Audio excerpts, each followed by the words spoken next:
Anita was shocked when she heard the words, "Will you marry me?" Her mop froze mid-air, the bucket at her feet forgotten, as she turned slowly toward the deep, commanding voice. She had only come in to clean the Brandon Enterprises office in downtown Atlanta, Georgia, hoping to finish her shift and grab a quick dinner before the bus ride home. She wasn't expecting marriage proposals. Not today. Not ever. Will Brandon sat behind the polished mahogany desk, his tailored suit impeccable, his piercing gray eyes locked on her with an intensity that made her stomach flip. He looked like the kind of man who owned the city skyline and had a private jet parked somewhere behind the building.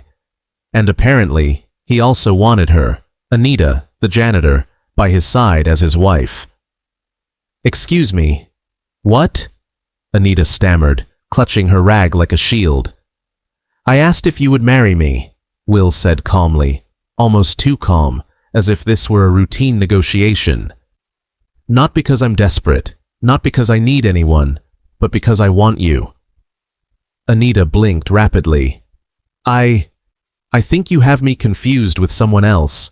I clean offices. That's it." Will leaned back in his chair, steepling his fingers. "No confusion. You're exactly who I've been looking for." He paused, letting the words hang in the air, heavy as the city night outside the glass windows. "I want a woman who can stand beside me, not someone who clings, not someone who worships, someone who understands." She swallowed hard, her heart hammering against her ribs. She had cleaned the offices of powerful people before, but no one had ever looked at her like this. She had always assumed that people like him didn't even notice people like her. Why me? Her voice was barely above a whisper. Will's expression softened ever so slightly, but his voice carried the edge of someone used to being obeyed, to being in control. "Because you're not like them. You're not impressed by money or status or my name. You're smart. I've noticed. While you were mopping the floors, I overheard your answers when I asked about the quarterly numbers. Most people here would have fumbled. You didn't." Anita's eyes widened. She had only been giving polite responses, trying to keep her dignity intact, while he watched her like a hawk from across the room. I was just doing my job," she said. "Exactly," Will said with a small, approving smile. "You do your job, but you also think. You don't just take orders blindly. That's rare. That's why I need you. Not as a cleaner. Not as a trophy. I need a partner." Anita stepped back instinctively, holding the mop tighter. I'm not rich. I don't have anything you're used to. I'm not educated in finance or whatever you do. I clean. I survive." Will's gaze didn't waver. "That's precisely why this works. You're real. You're not someone trying to climb ladders. I've had enough of women who want to climb into my world and leave me behind emotionally. My ex-wife, Vanessa Cross, thought she could manipulate me, flaunt her charm at cocktail parties, make me chase her again. She left because I was too much for her." He laughed softly, but there was a bitter edge to it. "She thought the right flirting would make me beg. It didn't. She walked away, taking half of everything, and I watched her vanish, thinking I'd never find anyone who fit." Anita tilted her head, curiosity peeking through her shock. "And you think I fit?" Will leaned forward, his elbows resting on the desk. "Yes, because you're not someone who can be controlled or bought, and because—" He hesitated, his voice dropping. "Because I'm already imagining life with you, and it's better than I expected." Anita's heart was racing, and her mind screamed caution. This was insane. Billionaires didn't propose to cleaners. And yet, there was something in his eyes, something that made her feel that maybe, just maybe, this wasn't a cruel joke.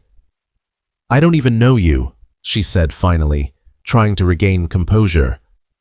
And that's why this is perfect, Will replied, his tone almost teasing. We start fresh, 2 years of contractual marriage, to prove a point, to make my ex-wife regret every moment she left me. But here's the catch. He paused, leaning closer, his eyes locking with hers, a spark igniting in the space between them. I might not want to stop at 2 years. Anita gasped softly, her hands trembling. Stop. What? Falling in love, Will said, voice low, deliberate, impossible to ignore. With you. The words echoed in the room, mixing with the hum of the city outside. Anita realized that what was supposed to be a simple shift, a simple life, had just changed forever, and she had no idea how dangerous, or wonderful, that could be. The next morning, Anita arrived at Brandon Enterprises earlier than usual. She had barely slept, her thoughts spinning like a carousel she couldn't stop. She wasn't sure if she had hallucinated the proposal, if it was some bizarre billionaire prank, or if Will Brandon was actually serious. Yet, there he was, already in his office when she stepped inside, reviewing documents like a man who owned the world, and maybe he did. Good morning, Anita said cautiously, trying to sound normal as she pushed the cleaning cart past the reception. Will didn't look up immediately. When he finally did, the gray of his eyes seemed to pierce straight through her. Morning, he said, voice smooth, but with an undertone that made her shiver. Did you think about my question? Anita froze. You mean the marriage thing? Yes, he said, leaning back in his chair, steepling his fingers like a chess master. I need to know you can think for yourself, that this isn't just infatuation on either side. So, I'm going to ask you a few questions. Nothing too complex, but enough to see your perspective. Anita's stomach sank. Questions. She had barely survived high school without wanting to crawl under a desk, and here she was, facing one of the richest men in Georgia, being interrogated like she was applying for a position as CEO. Okay, she said softly. First, Will started, if I told you my company was planning to acquire a smaller firm in San Francisco, what would be the first thing you'd want to know before making any decisions? Anita paused, then answered cautiously but confidently. I'd want to understand their financials, their debt, and how their employees fit into your company culture. Acquisitions aren't just about numbers. If the people don't align, it could create chaos. Will raised an eyebrow, a hint of a smile tugging at his lips. Interesting. Most of the people I interview for this position would only focus on numbers. You consider the humans involved. That's smart. She blinked, surprised. I just thought it made sense. Good, he said, leaning forward. Next question. If someone wronged you in business, what's your approach? Anita straightened, feeling a strange surge of confidence. I would first assess the situation objectively, understand if it was intentional or a mistake. Then I'd decide whether it's worth confrontation or better to find a solution that benefits both parties. Revenge rarely works in the long term. Will's gaze softened, almost approvingly. And you're right. Most people here would want to burn bridges immediately. I like that you don't. He paused, letting the words settle in the air. I'm impressed, Anita. Her cheeks flushed. I'm not usually impressive, she murmured, unsure if she should feel proud or embarrassed. You are, Will said firmly, his voice dropping to a quieter, more intimate register. You're not just beautiful, you're smart, and that makes you dangerous, in a good way. Anita's hands trembled slightly as she wiped down the polished desk, trying to keep her composure. Dangerous? With him? She had no idea what he meant. Will noticed her hesitation and leaned back, watching her with curiosity. "I wasn't wrong yesterday," he said slowly. "You're not someone who can be controlled, and that excites me. Makes this arrangement more interesting than I anticipated." Anita finally looked up, her eyes meeting his. "Arrangement?" she asked, her voice soft but wary. "You mean the marriage thing?" "Yes," he said, leaning forward again, elbows on the desk. 2 years, contract, not about love, not about feelings, just power, strategy, appearances." Her heart sank a little, relief mixing with disappointment. "So, you're not actually serious?" Will smirked, a small, infuriating curl of his lips. "I am serious about the contract, but I'm beginning to think I might be serious about something else too. Something unpredictable." Anita swallowed hard. "And what's that?"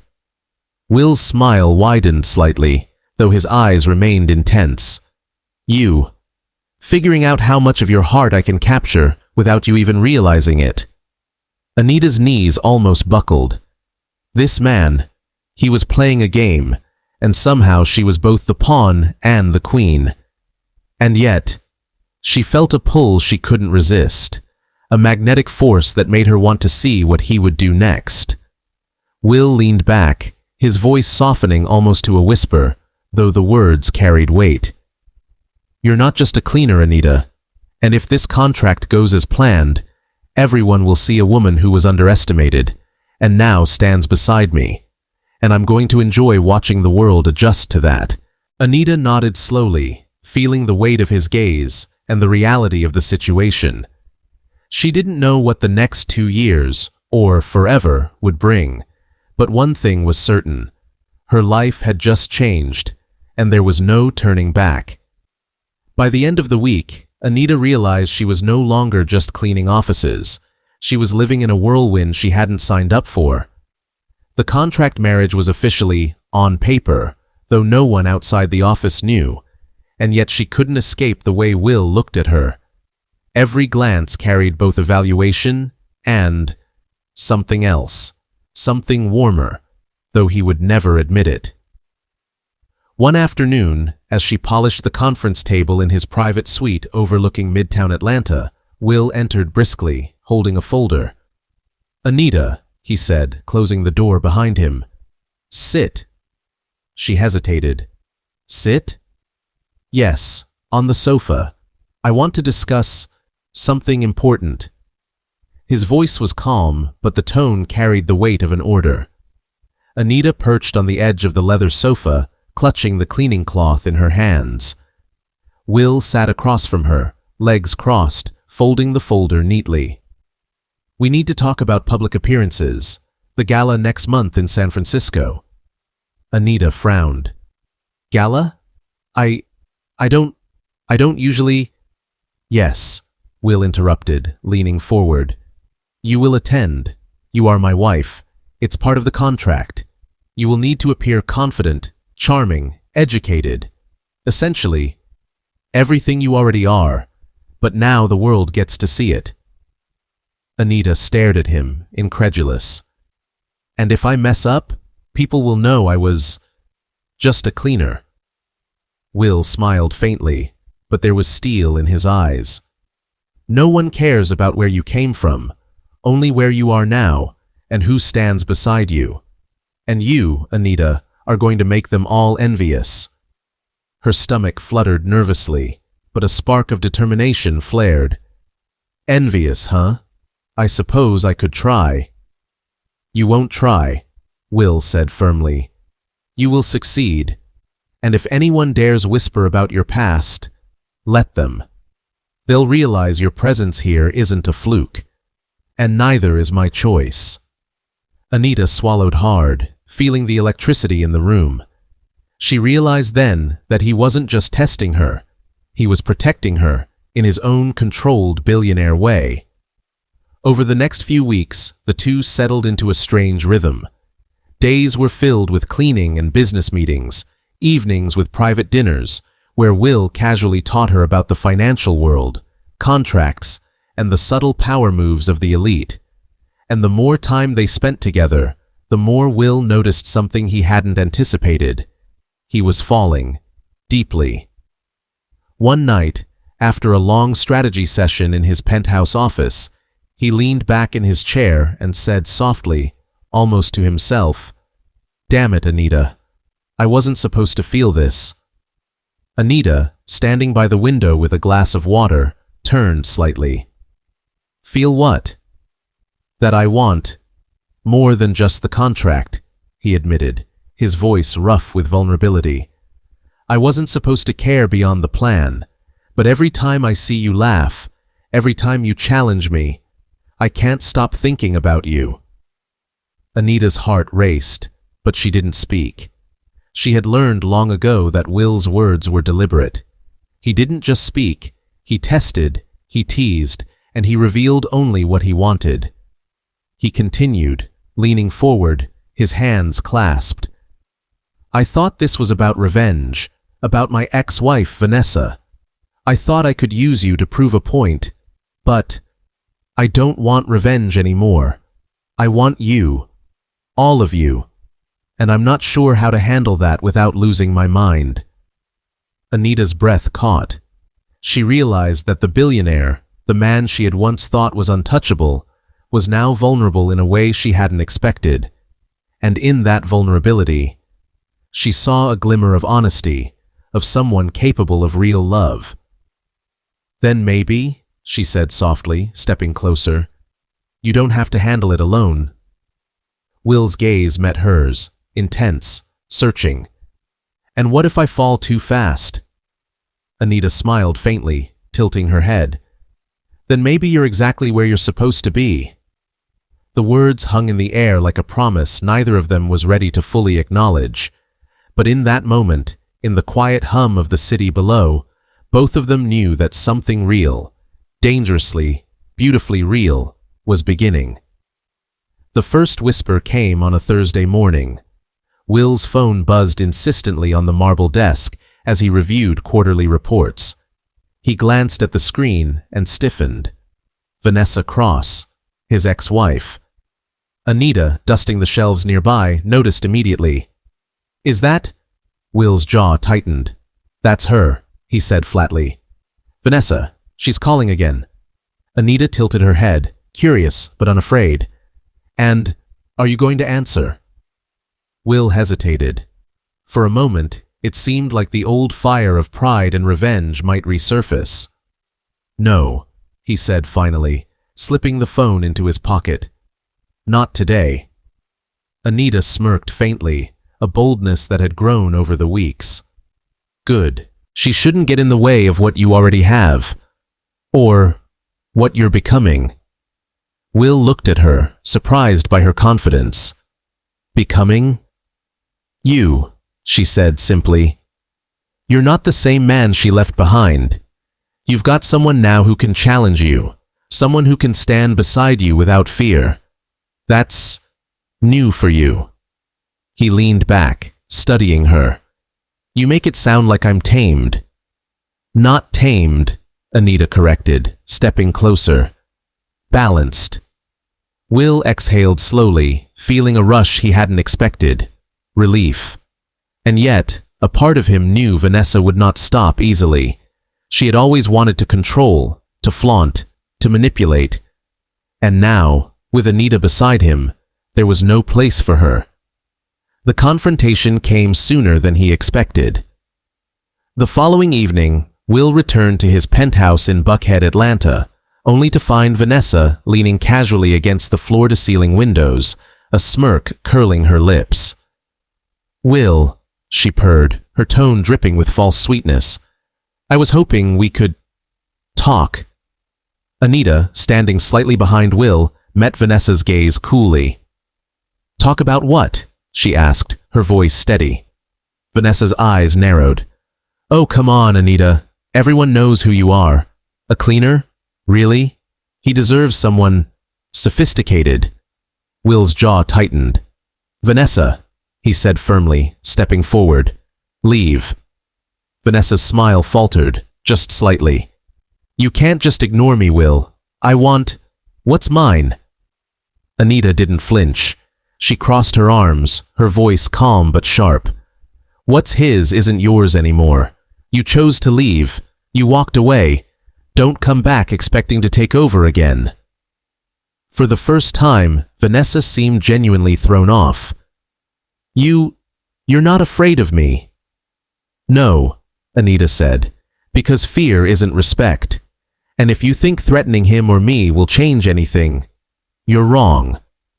Will felt a surge of pride and something warmer, a protectiveness he hadn't felt before, because Anita wasn't just a trophy or a pawn. She was his equal, in wit and courage, and in that moment he realized how deeply he had fallen for her. Vanessa, realizing she had lost the power she once wielded, sneered. You think this changes anything? I could tell everyone you were just a cleaner. Anita laughed softly, without malice. Go ahead, tell them. Most of them will admire the woman who climbed her way into your world with brains, heart, and courage, not someone who just inherited wealth. Will stepped closer to Anita, putting a protective hand lightly on her shoulder. She doesn't matter, he said, low and final. Not anymore. Not ever. Vanessa's eyes flashed with frustration. You think this is over? Will shook his head, his voice quiet but unwavering. It's over the moment you walked out of my life. Anita isn't temporary. She's permanent. It's time in years. I don't want revenge. I don't want property. I don't want anything except her. Anita's heart skipped. She felt the warmth in his hand, the certainty in his voice. And she knew, without doubt, that the billionaire before her was no longer the man broken by pride and a failed marriage. He was someone capable of love, and that love was hers. Vanessa left that night, smoldering with unspoken threats, but the world outside had already shifted. Will and Anita had become a force, inseparable, undeniable. And as they stood together in the penthouse, looking out at the glittering lights of Atlanta, they both knew one truth. For the first time, love was not a strategy, a contract, or a revenge scheme. It was real. The city lights of Atlanta shimmered through the floor-to-ceiling windows as Anita and Will sat together on the penthouse balcony, the warm night breeze carrying the faint hum of the bustling streets below. After the confrontation with Vanessa, a sense of peace had settled between them, a rare kind that neither had expected. Anita leaned against Will's shoulder, her hand resting over his. So, this is real? She asked softly, almost afraid to break the fragile perfection of the moment. Will's lips curved into a small, genuine smile, and for the first time, the hard, controlling edges of the billionaire melted away. It's real, he said, his voice deep, steady. No contracts, no plans to win anyone back. Just us, you and me. Forever, if you want it. Anita looked up at him, her eyes shining. Forever sounds scary, but in a good way. Will chuckled, brushing a strand of hair from her face. I've spent years trying to control everything. Business, people, outcomes, and somehow, I never realized the only thing worth risking everything for was love. Real love. With you.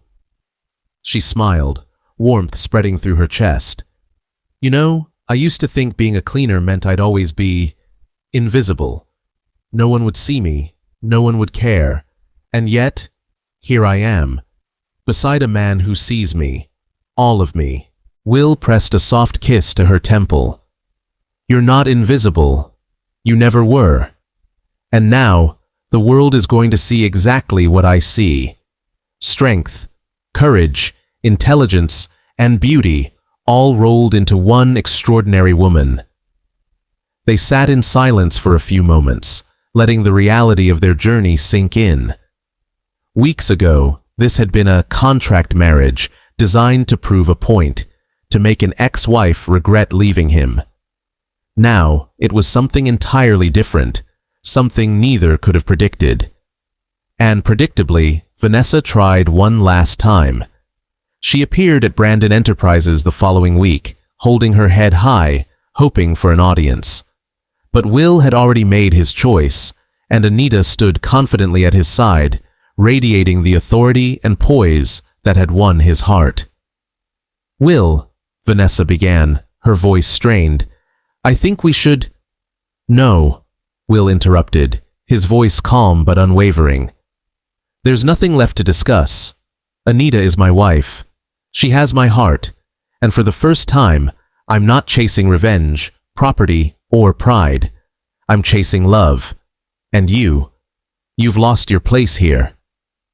Vanessa's face flushed, but even her threats carried no weight. Anita's presence, confident and unwavering, overshadowed any whisper of scandal she had hoped to stir. As the weeks turned into months, life settled into a rhythm of genuine partnership.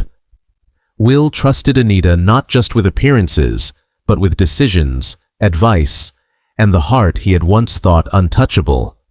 And Anita, in turn, found a home in a world she had once believed was unreachable. One quiet evening, Will surprised her again, slipping a small velvet box into her hand. Anita opened it to find a delicate ring, understated yet elegant. More than a symbol of wealth, it was a symbol of trust and love.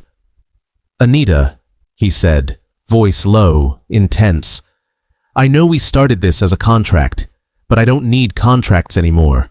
I don't need to prove anything to anyone. I only need you. Will you truly be my wife?" Tears shimmered in Anita's eyes as she nodded, laughing softly. Yes, I will. But this time, no contracts, just us." Will smiled, slipping the ring onto her finger, then pulled her close. "Just us," he repeated, pressing his forehead to hers. "Forever, just as I promised." And for the first time in both their lives, they were free. Free from pride, free from past mistakes, and free to love without conditions. Outside, the lights of Atlanta sparkled, but inside the walls of Brandon Enterprises, and later in the home they would build together, a new story had begun. A story of real love, partnership, and a promise that would never be broken. Anita, once a cleaner with a simple life, now stood at the center of it all, not as a pawn, not as a strategy, but as the woman who had transformed a proud billionaire's world with nothing more than courage, intelligence, and a fearless heart. And Will, he had learned finally that love could not be bought, manipulated, or strategized. It had to be lived, and Anita had taught him exactly how.